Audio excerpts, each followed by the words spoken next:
দিদি, এই দিদি, গোপাল দাদু, চল তাড়াতাড়ি। দেখো কাণ্ড, তোরা কোত্থেকে এসে জুটলি রে?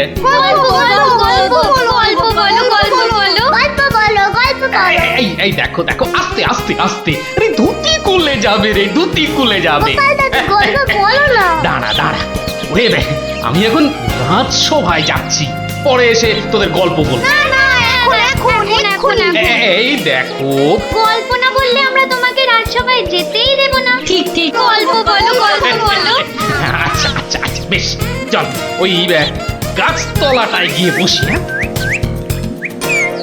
আয় আয় আয়। নাও, এবার শুরু করো। শোন তো, তোরা তো ওই মুর্শিদাবাদের নবাবের কথা শুনেছিস? হ্যাঁ, সে এক ভীষণ খামখেয়ালি লোক, বুঝলি। হঠাৎ হঠাৎ তার মাথায় অদ্ভুত সব খেয়াল চাপে, আর তার জন্য মাথা খারাপ হয়ে যায় আমাদের মহারাজ ওই কৃষ্ণচন্দ্র। তো সেবার হলো কি,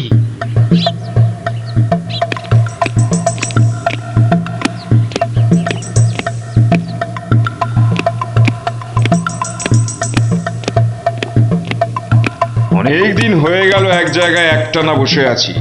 এবার কিছুদিনের জন্য একটু হাওয়া পরিবর্তন করতে হবে। হুজির, জি আগে হুজুর, আমাকে কিছু বলবেন? মুর্শিদাবাদে অনেক দিন হলো পড়ে আছি, এবার আমি বেড়াতে বেরোবো, তার সাথে একটু শিকার করলে মন্দ হয় না। তুমি আমার যাওয়ার আয়োজন করো। আপনি কোথায় যাবার জন্য ইচ্ছা প্রকাশ করেন জাহাপানা? কাছাকাছি এমন কোথাও যেখানকার পরিবেশ চোস্ত হবে আর শিকারেরও বন্দোবস্ত করা যেতে পারে, এমন কোন জায়গা হদিশ আছে তোমার কাছে? এমন একটা জায়গা আছে বটে, আর সেটা আপনার পরিচিত জায়গা। আমার পরিচিত জায়গা? কোন সে জায়গা? কেন হুজুর, আপনি মহারাজ কৃষ্ণচন্দ্রের কথা ভুলে গেলেন? কৃষ্ণচন্দ্র? হ্যাঁ হ্যাঁ, তিনি তো আপনাকে বারবারই সেখানে যেতে বলেছেন। ওখানকার পরিবেশও অত্যন্ত ভালো, আর কাছে পিঠে বন জঙ্গলও আছে। আপনার মনোবাসনা সেখানে সহজেই পূরণ হবে হুজুর। ঠিক বলেছো হুজি, ঠিক বলেছো। তুমি এখনই কৃষ্ণচন্দ্রকে সংবাদ পাঠিয়ে দাও যে আমি ওর রাজ্যে কিছুদিনের মধ্যেই ছাউনি ফেলবো। তিনি যেন আমাকে অভ্যর্থনা করার জন্য প্রস্তুত থাকেন। যাও।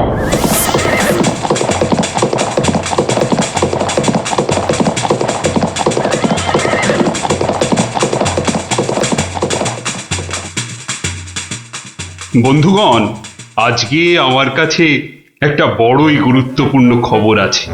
আর কয়েকদিনের মধ্যেই মুর্শিদাবাদের নবাব বায়ু পরিবর্তন করতে আমাদের রাজ্যে আসছেন। নবাব? মুর্শিদাবাদের নবাব? প্রচন্ড খেয়ালি মানুষ, কখন যে হঠাৎ করে কি চেয়ে বসবেন কিছুরই ঠিক নেই। আমাদের খুব সাবধানে ওনার যত্ন করতে হবে কিন্তু। হ্যাঁ, তাছাড়া উনি রাজসভায় আসবেন না, রাজধানীর উত্তর দিকে যে বিশাল অরণ্য আছে তার পাশে ছাউনি ফেলবেন, আর শিকারও করবেন। নবাবের আরাম বিরামের যাতে কোনো ত্রুটি না হয় সেজন্য আমরা সবাই সজাগ থাকব। আমি নিজে সব ব্যবস্থার তদারকি করব। আমোদ প্রমোদ, ভালো ভালো খাবার, সব কিছুর ব্যবস্থা রাখতে হবে। মহারাজ, খাবারের কথাই যখন উঠলো তখন একটা কথা জিজ্ঞাসা না করে পারছি না। ওহ, আবার কি কথা? বলে ফেলো, বলে ফেলো। মহারাজ, নবাব সাধারণত গোমাংসই খুবই পছন্দ করেন, কিন্তু এটা তো হিন্দু রাজ্য, এখানে গোমাংস তো পাওয়াও যাবে না। কিন্তু নবাব যদি জেদ ধরেন।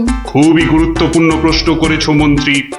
সেক্ষেত্রে আমাদের নবাবকে উত্তম রূপে খাসি আর মোরগের মাংস খাইয়ে মন ভরাতে হবে। এছাড়া আর উপায় কি? হ্যাঁ, আর তাতেও উপায় না হলে হাতের কাছেই তো আছে আমাদের কৃষ্ণনগরের বিখ্যাত সরপুরিয়া রাজভোগ। এর স্বাদে আর গন্ধে নবাব গোমাংসের কথা ভুলেই যাবে। ঠিক বলেছো গোপাল, নবাবের এমন খাতিরদারি করতে হবে যাতে সাপও মরে আর লাঠিও না ভাঙে। তাহলে আপনারা এবার তৈরি হয়ে নিন। আজ থেকেই কাজে লেগে পড়ুন, আর একদম সময় নষ্ট নয়।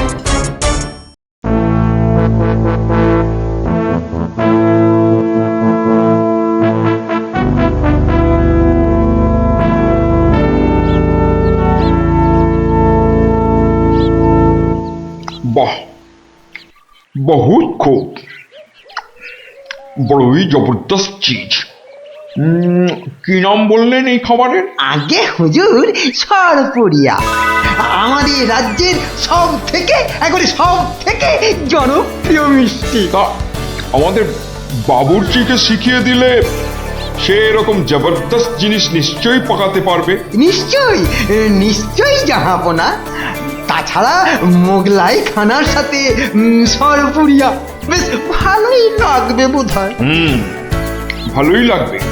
আর তার সাথে একটু মোগলাই গরম মশলা মেশালে স্বাদ আরো বেড়ে যাবে।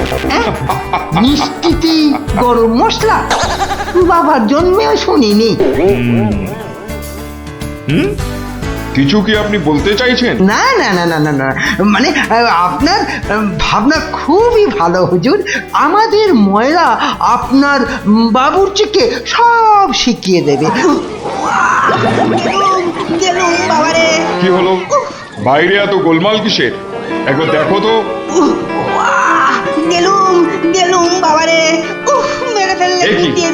এ কি অবস্থা হয়েছে তোমার? কে এমন করলো? হুজুর ষাঁড়, ছাউনিতে ষাঁড় পড়েছে হুজুর, ষাঁড়। ষাঁড়? ষাঁড় এলো কোত্থেকে? কিচ্ছু বুঝতে পারছি না হুজুর, কোত্থেকে যেন এসে পড়েছে। পুরো শিবির একেবারে লন্ডভন্ড করে দিচ্ছে হুজুর। ওই যে শুনুন আবার ডাকছে। ব্যাপারটা একবার নিজের চোখে দেখতে হচ্ছে। এই তোমরা সব চলো তো, একবার দেখি। কোথায় কোথায় সেই বেয়াদব? আজকে আমি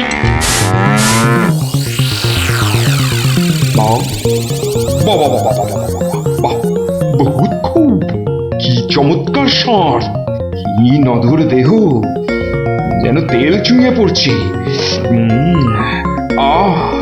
একেবারে জবরদস্ত গোস্ত। হুজুর আমরা সবাই মিলে এখনই ওটাকে তাড়িয়ে দিচ্ছি। এই না, তাড়িও না, ইসকো পাকড়ো। পাকড়ো মানে? কি সুন্দর শরীর, চমৎকার মাংস হবে। বেটাকে ভালো করে ধর, আর শুনে রাখ, কাল এই ষাঁড়টাকেই জবাই করে আমার খানা পাকানো হবে। এই মাটি করেছে, এই যে মহারাজ কৃষ্ণচন্দ্রের পিতৃশ্রাদ্ধের বিশোৎসর্গ সার এবার নবাবের কবলে পড়েছে। ওর আর রক্ষে নেই। যাই তাড়াতাড়ি রাজসভায় যেতে হবে। খবরটা শুনলে মহারাজ নির্ঘাত মূর্ছা যাবেন। জাহাপনা, এবার আমাকে বিদায় দিন। রাজসভায় যেতে হবে, অনেক কাজ পড়ে আছে। হ্যাঁ, এবার আপনি আসুন। আর আগামীকাল আমি এখানে একটা বিরাট ভোজ সভার আয়োজন করছি। কাল তাই আপনাদের মহারাজকে এখানে আসতে বলবেন। রাজাকে কাল আমি আদা দিয়ে ষাঁড়ের কোরমা খাওয়াবো, বুঝলেন? ঠিক আছে, সেলাম হুজুর। আদাব। আদাব আদাব। হ্যাঁ, আদা দিয়ে কোরমা হবে কাল।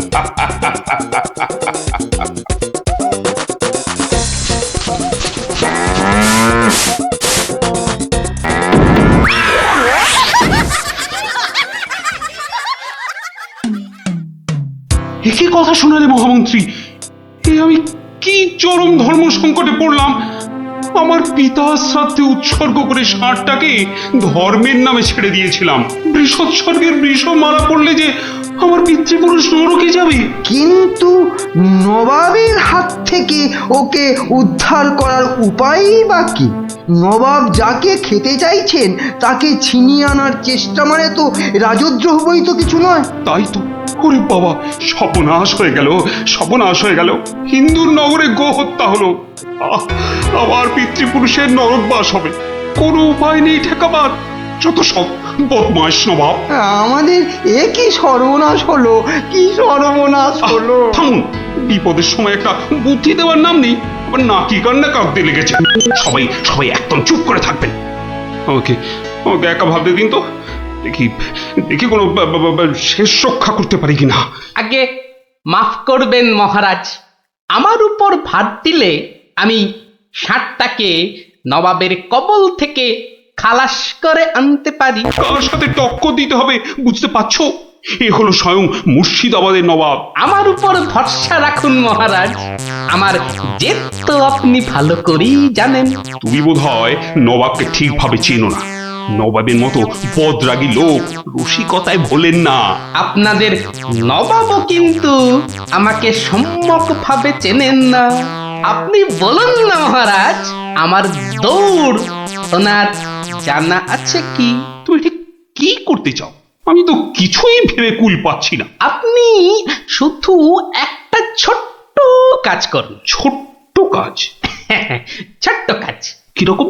শুনুন মহারাজ, আর আপনি নবাবের নামে একখানি পত্র পাঠান।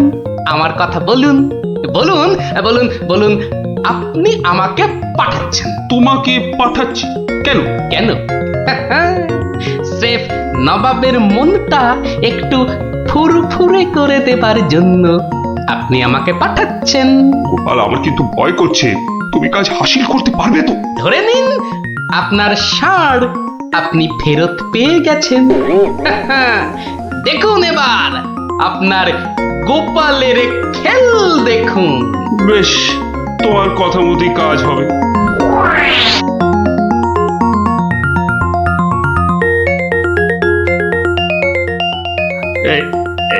এই আমি চিঠি লিখে দিচ্ছি। প্রণাম মহারাজ, এই চললাম আমি ষাঁড় উদ্ধার অভিযানে।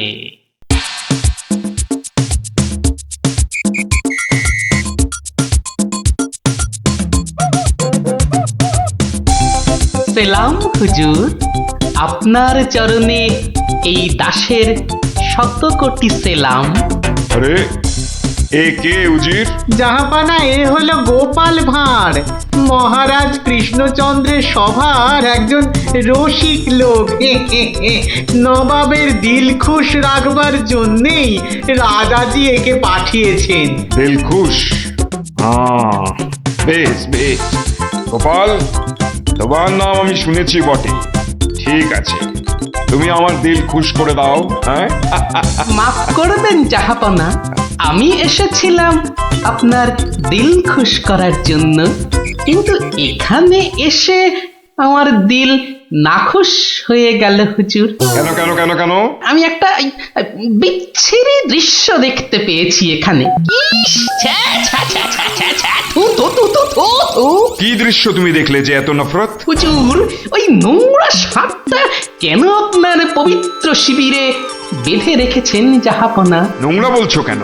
বেশ তাগড়াই আছে, ভালো গোস্ত হবে। হ্যাঁ হুজুর, খেয়ে ফেলুন, খেয়ে ফেলুন, যত তাড়াতাড়ি পারেন সাপটাকে খেয়ে ফেলুন। তুমি হিন্দু হয়ে ষাঁড় খাওয়ার কথা বলছো? হুজুর, ওই সাপটা বড়ই নোংরা। ও যা উৎপাত করে, গোটা দেশের লোক ওর জ্বালায় একেবারে অস্থির হয়ে যায় হুজুর। কে উৎপাত করে? গুটিয়ে দেয়? না হুজুর, তাহলে তো ল্যাটা চুকেই যেত। কিন্তু ওই সার যা করে, এই ও ও আমি মুখে আনতে পারবো না হুজুর। রামো রামো ওয়াক ওয়াক, থু থু থু। আরে বলেই ফেলো না, কি কাজ করে? কি আর বলবো জাহাপনা, ওর জ্বালায় মাঠে কারোর বড় বাইরে করার উপায় নেই। কেন কেন কেন? কেন বলবো? বলেই ফেলি। হ্যাঁ, মানে ও মল ভিন্ন, মানে ওই ওই নোংরা ভিন্ন আর কি, আর কিছুই খায় না। মানে ওই গু খেকো সাপ। গু খেকো ষাঁড়? হুজুর, সাপটা ওই গুয়ের লোভেই মাঠে মাঠে ঘোরে। কোনো লোককে মাঠে বসতে দেখলেই হলো তাকে গুটিয়ে একেবারে তুলে দিয়ে তুলে দিয়ে? তার ময়লাটা খেয়ে ফেলে। ছি ছি ছি ছ্যা, ছ্যা, ছ্যা, ছ্যা, ছ্যা, ছ্যা। হ্যাঁ জাহাপনা, ওকে আপনি ওই যত তাড়াতাড়ি খেয়ে ফেলুন। হ্যাঁ, ওকে আপনি যত তাড়াতাড়ি খাবেন ততই আমাদের মঙ্গল। এই, দেশের লোক নিশ্চিন্ত হয়ে মাঠে বসুক। তবা তবা তবা তবা, এই ষাঁড়ের মাংস আমি খেতে চেয়েছিলাম। আপনি কি অসুস্থ বোধ করছেন জাহাপনা? না না না না না, মানে ঠিক আছে ঠিক আছে। এই এই এই ষাঁড়টাকে এক্ষুনি বিদায় কর। হুজুর, ষাঁড়টার শরীর স্বাস্থ্য ভালোই, বেশ এই উপাদেয় মাংস হতো হুজুর, না হয় একটু ওই মলি খায় আর কি। না না না না, ওকে দূর করো দূর করো। আর উজি, এক্ষুনি আমার মুর্শিদাবাদ ফেরার ব্যবস্থা করো, এক্ষুনি এক্ষুনি। জো হুকুম জাহাপানা। হুজুরের যেমন মরছি। আমি আসছি হুজুর, আদাব।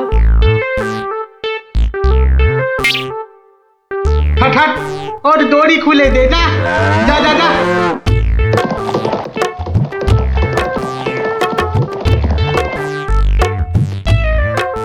ধন্য ধন্য তুমি গোপাল, চমৎকার চমৎকার। তুই ভাবা যায় না, তুই আজ আমাকে ধর্ম সংকট থেকে বাঁচালে।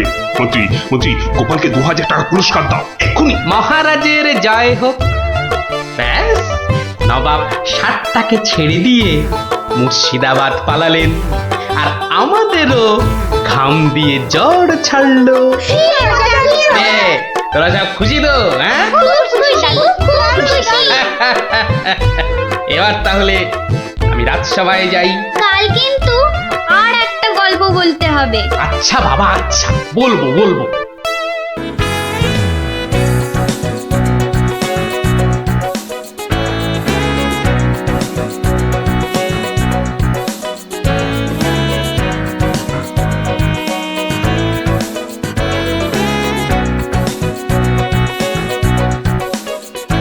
আমার অত দম নেই যে পুকুরের ওই পারে যাব। তুই তাহলে ঘাট ধরেই কাট, আমি ওই পাড়ের থেকে সাঁতারটা কেটেই আসি। গুলটে গুলটে, ওই দেখ পুঁটি আসছে। ভালোই হলো, পুটির সঙ্গে তাহলে সাঁতারের একটা রেস হয়ে যাবে। না রে, সঙ্গে ওর ভাই দুটো আছে। তাতে কি? ওর ভাই দুটোকে তো চিনিস না, ঠিক বাড়িতে গিয়ে বলে দেবে পুঁটি পুকুরের ওই পারে গেছে। ওর ভাই দুটোকে একদিন এমন টাইট দেবো না। কি রে, কাকে টাইট দিবি? ওর মাথার স্ক্রু গুলো রে। দিদি, গুলটে দাদার সঙ্গে সাঁতারে রেস দিবি না কিন্তু। দিলে কিন্তু বাবাকে বলে দেব। এই, তোরা ওকে ভয় দেখাচ্ছিস নাকি? আহ, থাম তো তোরা। কি পুকুরের মাঝখানে একটা কি ভেসে আছে না? ঢিল ছুড়বো? ছড়ো ছড়ো। একটু রে, ও তো গোপাল দাদু। হ্যাঁ রে, একটু দম বাড়ানোর ব্যায়াম করছিলাম। গোপাল দাদুকে যখন পেয়েছি তখন আর গল্প না শুনে চান করছি না। হ্যাঁ হ্যাঁ। হ্যাঁ, ভেজা গায়ে গল্প শোনাতে বসে সর্দি লাগাই আর কি। তাহলে কখন শোনাবে? বিকেলে বিকেলে। বিকেলে গল্প, বিকেলে গল্প। দারুণ মজা হবে।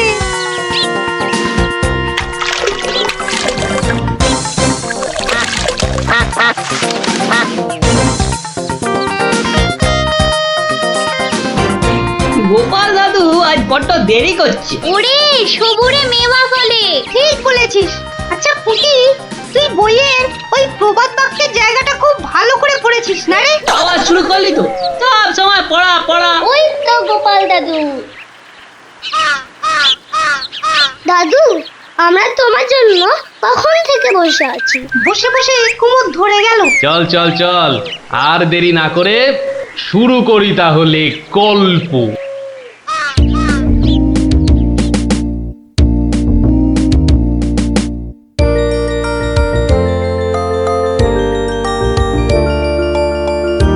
আজ বেশ চমৎকার হাওয়া দিচ্ছে। সত্যি তাই, আমার বেশ খিদে খিদে খিদে খিদে খিদে খিদে পাচ্ছে। তোমার সব সময় খাই খাই। তাহলে আমি এখন যাই।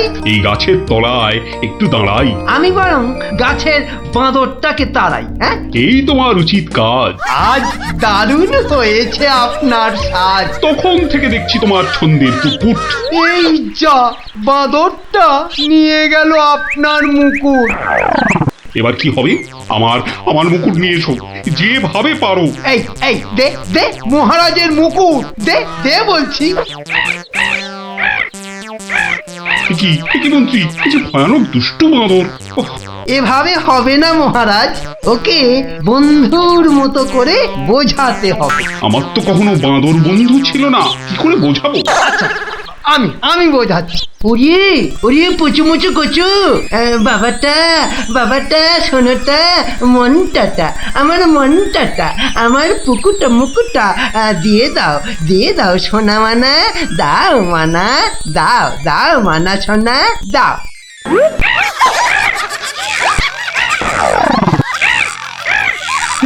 এই যে তোমাকে ভেঙাচ্ছে মন্ত্রী। তাই তো মনে হচ্ছে। তবে রে এবার ঢিল ছুরি, হ্যাঁ ছুরি। এ কি বাচ্চাদের ঢিলে ছোড়াছুড়ি হচ্ছে মন্ত্রী? যেভাবে হোক আমার মুকুট এনে দাও, আর কেউ এখানে এসে পড়ার আগে। কি মুশকিলে পড়লাম, এবারে কেউ এসে না পড়ে। মন্ত্রী, গোপাল না ওটা? উহ, যেখানে বাঘের ভয় সেখানেই সন্ধে হয়। তুমি কি গোপালকে বাঘ মনে করছো নাকি? না না, বলছি গোপালের চোখে এই ঘটনা পড়লে লজ্জার আর শেষ থাকবে না। তার বলতে শেষে কিনা মহারাজের মুকুট বাঁদরের মাথায়।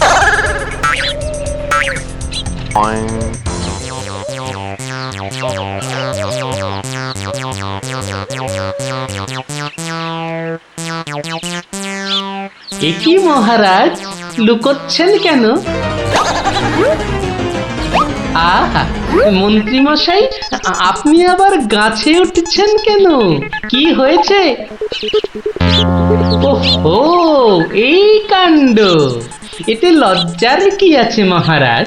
যতই হোক বাঁদরটাই হচ্ছে মানুষের পূর্বপুরুষ। এত বকবক না করে বাঁদরটার মাথা থেকে মুকুটটা নিয়ে এসো দেখি। সে তো আনবই মহারাজ, তবে আপনার মতো গাছে উঠে নয়। এই, আমার মাথার পাগড়ি টান দিচ্ছ কেন? আরে মুখটা বন্ধ রেখে দেখে যান না মশাই। গোপাল, এটা কিন্তু বাড়াবাড়ি হয়ে যাচ্ছে বলে দিচ্ছি। বাড়াবাড়ি নয়, বরং হচ্ছে বাঁদরের সঙ্গে মুকুটের ছাড়াছাড়ি। মহারাজ, আপনার মুকুট। আসি মহারাজ, এবার মাথায় মুকুট পরে বাইরে বেরোলে দয়া করে হাত দিয়ে ধরে রাখবেন। মন্ত্রী মশাই, আপনি বরং একটা দড়ি দিয়ে পাগড়িটা বেঁধে রাখবেন, কেমন? আসি।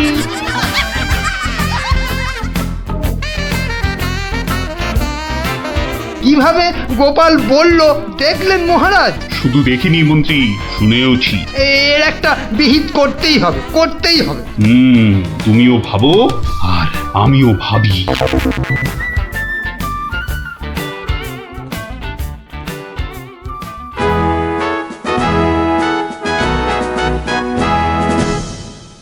আমি ভাবছি একটা কথা। কি কথা মহারাজ?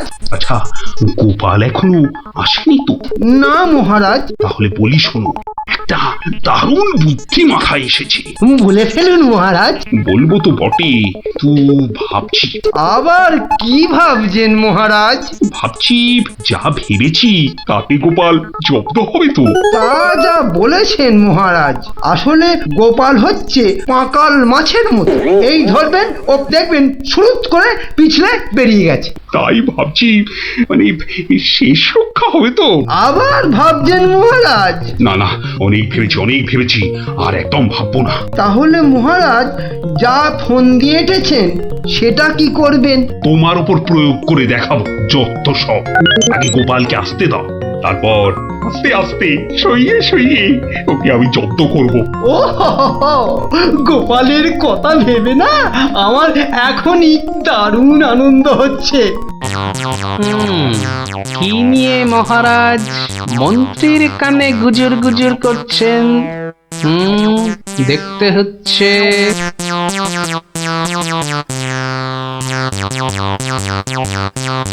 মহারাজ, গোপাল আসছে। আরে আসুন গোপাল বাবু। জানতাম কোনো ফোন দিয়েছে। দেখা যাক একি মহারাজ, আমার মতো অধমকে কি বাবু বলাটা ঠিক হলো মহারাজ?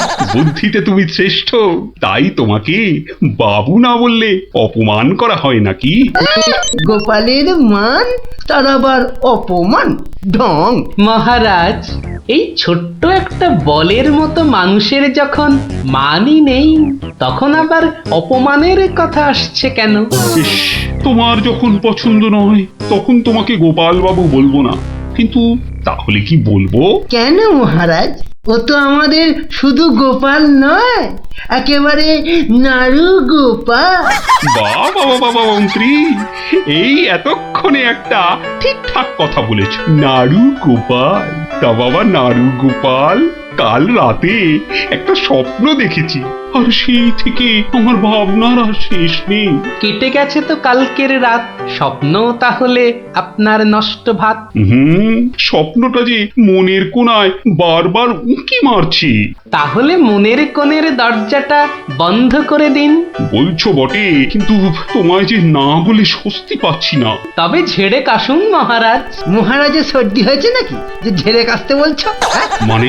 মানে ওই স্বপ্নটাকে আর উঁকি মারতে না দিয়ে পুরোপুরি বাইরে আসতে বলুন। ও হরি, এই ছিল মনে? ও, তুমি তাহলে আমার স্বপ্নটা কি তা জানতে চাইছো? ভেবে দেখো গোপাল, শব্দ শুনে যদি সবাই হাসে তাহলে কিন্তু লজ্জা পেতে পারবে না। আমার নাম গোপাল, লজ্জা করার আছে কি আমার কপাল? শুরু করুন মহারাজ, শুরু করুন। স্বপ্নটা হলো একটুখানি মহারাজ। কি হলো? কিছু না মহারাজ, আসলে এটা তো স্বপ্ন, তাই চোখ খুলে শুনলে ঠিক বুঝতে পারবো না। তাহলে কি করে শুনবে? হ্যাঁ? তাই আমি চোখ বুজে আরাম করে শুয়ে মহারাজ। তাহলে শুয়ে পড়ো। যতই হোক আপনি স্বপ্ন দেখেছেন পালঙ্কে শুয়ে, তাই বলছি ওই নিদেন পক্ষে অন্তত একটা খাটে যদি পেতাম।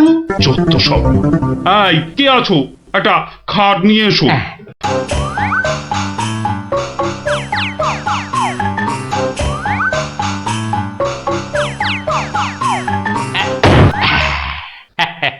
এই তো, এইবার একটু আরাম করে শুই। এইবার বলুন মহারাজ। আমি আর তুমি একটা সরু পথ দিয়ে হাঁটছি। মহারাজ এক মিনিট, এক মিনিট। কতটা সরু মহারাজ? ওই মন্ত্রী মশাইয়ের শরীরের মতো নাকি? বাহ, কথা বলো না, স্বপ্নের ঘোরটা কেটে যাবে। ঠিক আছে, বলুন। পথের দুধারে দুই দিকে। আচ্ছা, তারপরে ঘটলো এক বিচ্ছিরি ঘটনা। যা গোপাল, কথা বলো না, স্বপ্নটা ভেঙে যাবে। বলুন মহারাজ। ব্যাস, আমরা পড়ে গেলাম। কোথায় মহারাজ? আপনি কি পড়েছেন? তাহলে আপনিও কথা না বলে চুপ করে শুনুন। একসাথে তো মহারাজ? না না, তুমি একটা দিঘিতে আর আমি অন্যটাতে। আপনি যেটাতে পড়লেন সেটা ছোট না বড়? গোপাল, কথা না বলে শোনো। বাহ, এই না হলে আমার মন্ত্রী, যেন আমি যন্ত্র আর তুমি যন্ত্রী। ছোট বড় জানি না, শুধু এটুকু দেখলাম, আমি যেটাতে পড়লাম সেটা ক্ষীরের দিঘি, আর তুমি যেটাতে পড়লে সেটা হলো গুয়ের। বলেন কি মহারাজ, গোপাল একেবারে গুয়ের দিঘিতে? তাই তো বলছি, কি বিচ্ছিরি ব্যাপার। গোপাল এবার মোক্ষম জব্দ। গু কথাটা শুনতে ভারী মন্দ, একে একটা অন্য নাম দিলে হয় না মহারাজ? দিনা দিনা, সভাকবি, আমারও কেমন গু নামটা কানে বড্ড লাগছে। তাহলে বরং বলি, গোপাল গিয়ে পড়িল মলের দিঘিতে। মলের দিঘিতে? আচ্ছা মহারাজ, মহারাজ, মল কি নরম ছিল না শক্ত? নরম না শক্ত? গোপালই ভালো বলতে পারবে যে মলটা কিরকম ছিল। ব্যাস, এরপরেই আবার ঘুম গেল ভেঙে। কই গোপাল, এবার চোখ খোলো, মহারাজের স্বপ্ন যে ভেঙে গেল। হ্যাঁ, কি গোপাল, একেবারে চুপ মেরে গেলে যে। লজ্জায় গোপালের মুখ চোখ সব বন্ধ। উহুম, উহুম। আমার স্বপ্ন যে এখনো শেষ হয়নি মহারাজ। তাই নাকি? হয়েছে হয়েছে গোপাল, হয়েছে। গোপাল, তুমি এইবার মহারাজের কাছে দারুণ জব্দ হয়েছ। ওঠো ওঠো, লজ্জার মাথা খেয়ে এবার বাড়ি যাও। হ্যাঁ, এইবার আমার স্বপ্নটা ভাঙলো। মানে? মানে মহারাজ, কাল ভোরে আমিও একটা একই রকম স্বপ্ন দেখেছি, বলো। কিন্তু আমার স্বপ্নটা একটু বড়। তাই স্বপ্নটা শেষ হবার জন্য একটু অপেক্ষা করছিলাম মহারাজ। আর জানেন তো মহারাজ, ভোরের স্বপ্ন সব সময় সত্যি হয়। তাই? তাহলে বলো, তুমি আর কি দেখেছো? মহারাজ, আমরা তো দুই দিঘিতে পড়লাম, আর তারপর তারপর তারপর তারপর কি? তারপর কি? দুজন দিঘি থেকে উঠে পড়লাম। তখন মহারাজের গা ভর্তি ক্ষীর আর আমার গা ভর্তি থুরি থুরি ময়লা। কিন্তু ওই পরিষ্কার করব সেরকম জল কোথাও নেই মহারাজ। তখন কি করলে? তখন আর কোনো উপায় না দেখে আমরা দুজনে দুজনার গা চাটতে থাকলাম মহারাজ। মানে খুব পরিষ্কার। আমি মহারাজের গায়ের ক্ষীর চাটতে থাকলাম, আর মহারাজ আমার গায়ের ময়লা চাটতে থাকলেন। কি দৃশ্য! ব্যাস, আমার ঘুম ভেঙে গেল মহারাজ। কি বলছো কি গোপাল? হ্যাঁ, যা দেখেছি মহারাজ, স্বপ্নে তাই বলছি। সবাই সবাই আমার দিকে কি দেখছো? হ্যাঁ, কি দেখছো তোমরা? যাও যাও, আজকের মতো সভা পণ্ড। কেমন জব্দ এবার গোপালের সঙ্গে পাঙ্গা? বোঝো কেমন করলাম চাঙ্গা?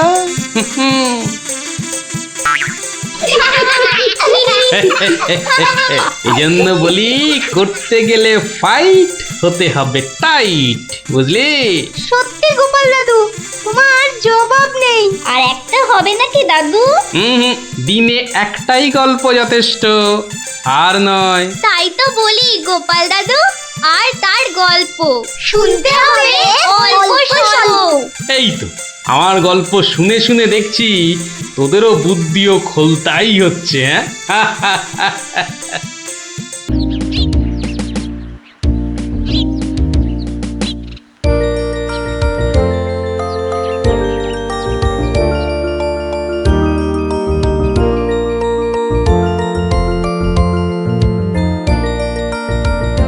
যতই হোক বুঝলি পুটি, ক্রিকেটটা মেয়েদের খেলা নয়। মাঠে নামলেই বুঝিয়ে দেব, মেয়েরাও কম যায় না। তুই আর হাসাস না পুটি, আমার বলের সামনে না সে উড়ে যাবি। সত্যি? গুলটের বল দেখলেই বলবি খেলবো না বাবা, বাড়ি চল। তোরা যতই হম্বি তম্বি কর গুলটে, খেলায় কিন্তু তোরা জিততে পারবি না। ডাকা ইয়াক। গুলটের বল জানিস না পুটি, ও চোখেই দেখা যায় না। ছাড় ছাড়, এরকম জোরে বল তো কত দেখলাম। যখন ছক্কা খাবি তখন বুঝবি। দিদি, গুলটে দাদা কিন্তু খুব জোরে বল ছোড়ে। যত জোরে বল ছুড়বে তত জোরে ছক্কা মারবো। এইবার বুঝবে গুলটে দাদা, ছক্কা খাবার কি মজা।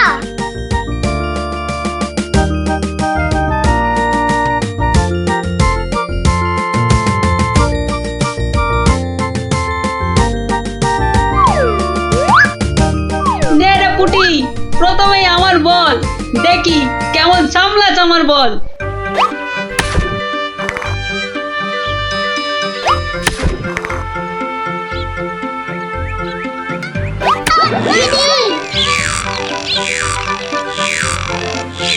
কিরে, কেমন লাগলো রে পুটি?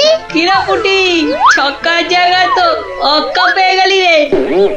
নে নে, বল কর। কিরে গুলটে, হাঁ করে দেখিস না, মশা ঢুকে যাবে।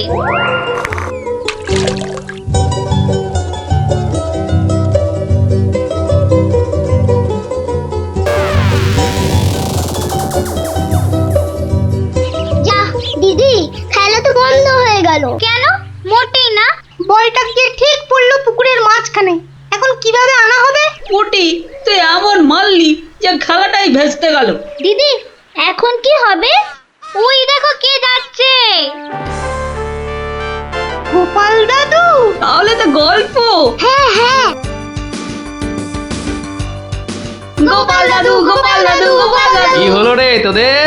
আজ আমাদের বিকেলের খেলা বন্ধ। আমাদের বল বড় পুকুরের মাঝে। তাই আমাকে গল্প শোনাতে হবে, হ্যাঁ? ঠিক তাই। কিন্তু আজ আমার গলা যে ভীষণ ব্যথা। ব্যথা গল্প বললে সেরে যাবে, যাকে বলে বিষে বিষে বিষক্ষয়। বেশ বললি তো, ঠিক আছে, শোন তাহলে।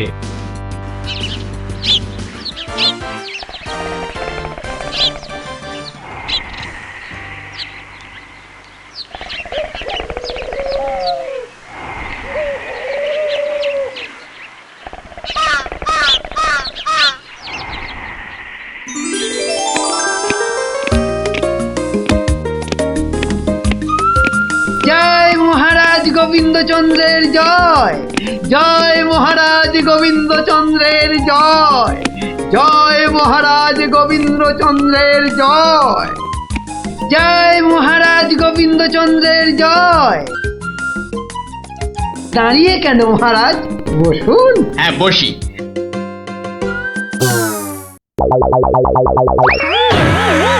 বাবা রে, গেলাম রে, হাড় গোড় একেবারে নুনের মতো গুঁড়ো গুঁড়ো হয়ে গেল গড়িয়া। বাবা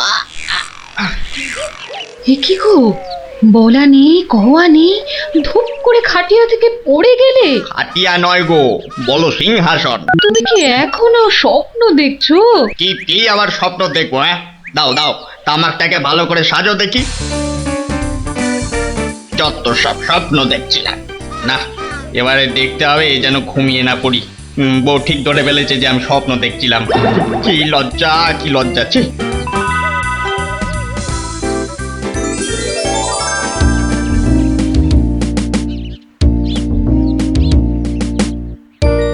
বাহ, কি পালোয়ানের মতো চেহারা। তা বাবা, দুধটা পালোয়ানের খাবার মতো দিতে পারবে তো? এই তো বলছে পারবে। বাহ বাহ বাহ, তাহলে দুইয়ে দেখতে হয়। হ্যাঁ এখনই পরীক্ষা দিতে রাজি তো? বাহ, তাহলে শুরু করা যাক।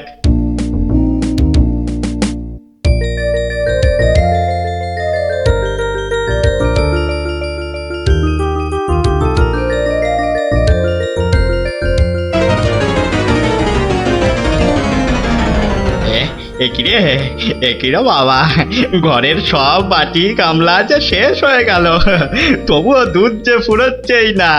এদিকে দুইতে দুইতে হাত দুটো যেন টন টন টন টন পন পন সব কিছুই করছে।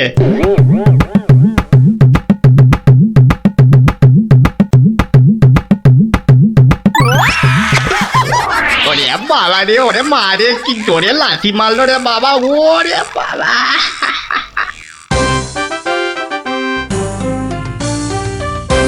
বলি, বুড়ো বয়সে ভীমরতি, তা দিনের বেলায় ঘুমিয়ে ঘুমিয়ে স্বপ্ন না দেখে আমাকে কাজে একটু সাহায্য করলে তো পারো নাকি? আবার ধরা পড়ে গেলাম। কে বললো? হ্যাঁ কে বললো আমি ঘুমাচ্ছিলাম? কে আবার বলবে? সবই তো চোখে দেখা যাচ্ছে। চোখের মাথা খেয়ে বসে আছো নাকি? হ্যাঁ আমি ঘুমাইনি, চোখ বন্ধ করে চিন্তা করছিলাম। চিন্তা না ছাই? আচ্ছা, তুমি কি তামাক টানতে টানতে শুধুই দিবা স্বপ্ন দেখো? হ্যাঁ, আমি শুধু দেখি না, আর তুমি বুঝি বাদ যাও? না তা নয়, আমিও দেখি, তবে মাঝে মধ্যে। তাই বলো? এই না হলে তুমি আমার বউ হতে পারবে কি তোমার মতো কেউ? বলি হ্যাঁ গা, কি ভাবনা চিন্তা করছো এত, বলো না। ভাবছি তো শুধু একটাই কথা। কি কথা গো? না যদি কিছু টাকা পাই। টাকা পেলে কি করবে? হ্যাঁ ঠিক বলেছো, একটা পেল্লাই সাইজে দুধেলা গাই কিনবো আর দিন রাত দুধ দুইব গো। তো অত দুধ রাখবে কোথায়? বড় বড় জায়গায়। কিন্তু অত বড় জায়গা কোথায়? কেন বাজারে কিনে আনবে? তাহলে তো তোমাকে এক্ষুনি বাজারে যেতে হয়। বাহ, আমি কষ্ট করে ভাববো আবার বাজারেও যাব? তা নয় তো কি আমি যাব? আমি না বাড়ির বউ? কি বাচ্চাদের মতো কথা বলছো? দুধ রাখবে তুমি আর জায়গা কিনবো আমি? কি লোক রে বাবা, অগত্যা আমি চললুম জায়গা কিনতে।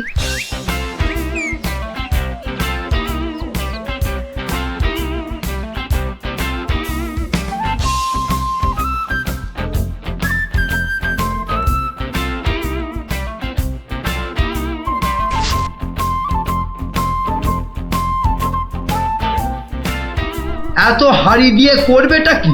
হ্যাঁ, বাড়িতে সাজিয়ে রাখবো। তুমি কি আমায় এতই বোকা ভাবো? হ্যাঁ, সত্যি করে বলো না বাপু, কি করবে? জিনিসপত্র রাখবো। কি জিনিস গো? এই তোমার আম খাওয়া দরকার না আম গাছ দরকার? হাঁড়ি বিক্রি করছো, ব্যাস। তাতে আমি জল রাখি না দুধ যাই রাখি না কেন, তোমার কি দরকার? আর একটু হলেই মুখ থেকে বেরিয়ে গেছিল কথাটা আর কি। দুটা কি গো? দু হলো তোমার মাথা, আর টা হলো গিয়ে তোমার ছাতা, যত সব। শোনো শোনো, আমি তো ঠিক বুঝতে পারলাম না দু জিনিসটা কি। যা